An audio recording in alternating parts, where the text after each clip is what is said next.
The CEO of Legacy Leadership Consulting. We teach business owners how to do more with less, and how to lead people to actually manifest the greatness that is within them. So I'm gonna read you an excerpt from my book, which is called "Why Can't People Just Do Their Jobs?" I don't know if anybody's ever had that experience before, but it's also titled "The Empowering Leader's Guide to Getting the Best Out of Your People, No Matter Who You Lead." So let me make this a little bit bigger so that I can read it. Here we go. All right. It was 6:30 in the evening on a Thursday, and Andrew was still at work. He was supposed to leave work by 5 p.m. He and his wife Jasmine had plans. It was date night, time for dinner and a movie. 3 weeks prior, they had made arrangements to hire a babysitter. Every time they talked about the date, Jasmine would light up. They would finally be free to just enjoy the night. It seemed it had been so long since they were able to just enjoy themselves. They both had been looking forward to this for a while. This was going to be their first date in 3 months. Keeping this one was really important considering that he had to reschedule their last two. This time was going to be different, he thought. He had made Jasmine a promise, and he was really trying to keep it. He had worked hard, and he was excited this morning because he thought he was going to be able to be home on time. That was until about 3 in the afternoon when he read the email from one of his team members, Jeremy. Jeremy was a graphic designer for the firm.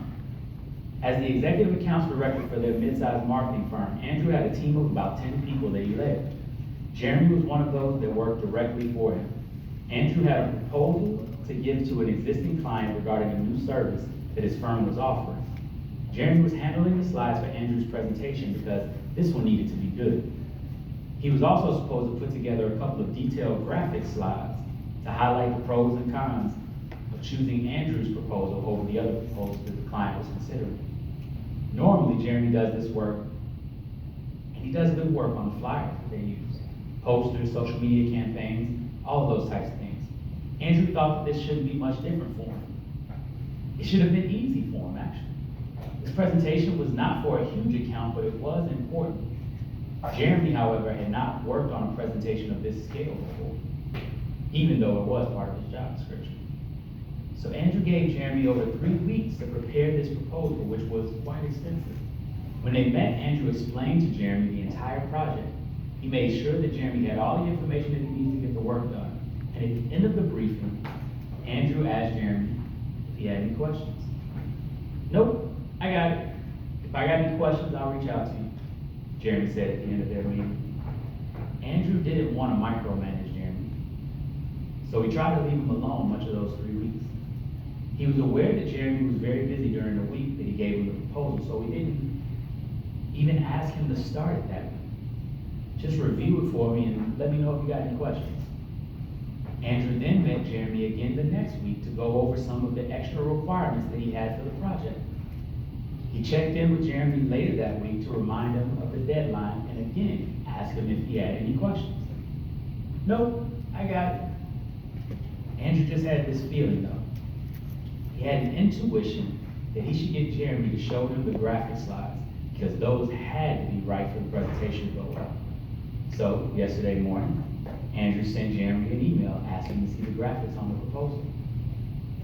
No response.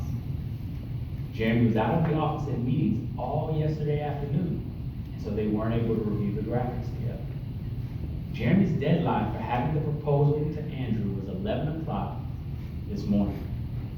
At 10 a.m., Jeremy sent an email asking to have until the end of the day to have the proposal in. "I got most of it done, I just need to finish up the graphics," he said. "I should make him stop right now, come to my office," Andrew thought. Then he remembered that he had another meeting in 5 minutes. It can wait. I don't want to make Jeremy feel like I don't trust him. Besides, why should I have to fix everything all the time? This is Jeremy's job. He can do it. So he gave him the extra time, but in his email, he let him know that he wanted to have the proposal no later than 3 p.m. Jeremy sent the proposal via email at 3:05. As he reviewed the slides and the graphics, Andrew realized that the work Jeremy gave him was acceptable, but it did not do 3 things that he specifically asked for. 3 things that Andrew needed it to do for his presentation. He called Jeremy into his office to discuss. As Jeremy discussed why the presentation wasn't correct, Jeremy said, "These things weren't in the proposal. How was I supposed to know that you needed them to be done like that?"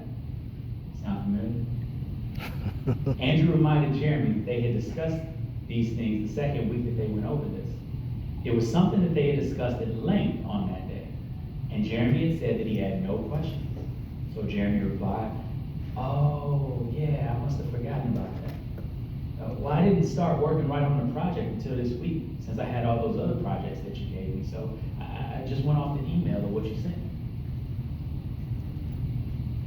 Andrew explained to Jeremy that he needed to get the proposal done, and that he needed to get it done now.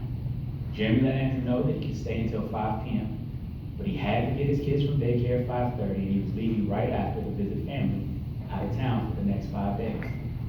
Andrew knew that he could make Jeremy stay until the work was finished, but then they would have to pay him overtime, and staying late would have also created a problem with his family.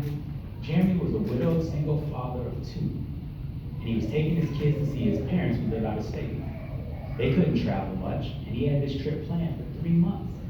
So Andrew and Jeremy worked on making the graphics good enough before Jeremy left. But then Andrew still had to do other work to make it right. He had to make sure that the presentation was in the right order and that it worked the way that it was supposed to. Andrew was going to be in meetings all day tomorrow, and then he had to travel the weekend for the presentation. He only had access to all of his tools while he was at the job. And so, at 6:30, Andrew was still at work. Andrew didn't know how he was going to make sure that this didn't happen in the future. But he knew that he and Jeremy were going to have a long talk when they got back to the office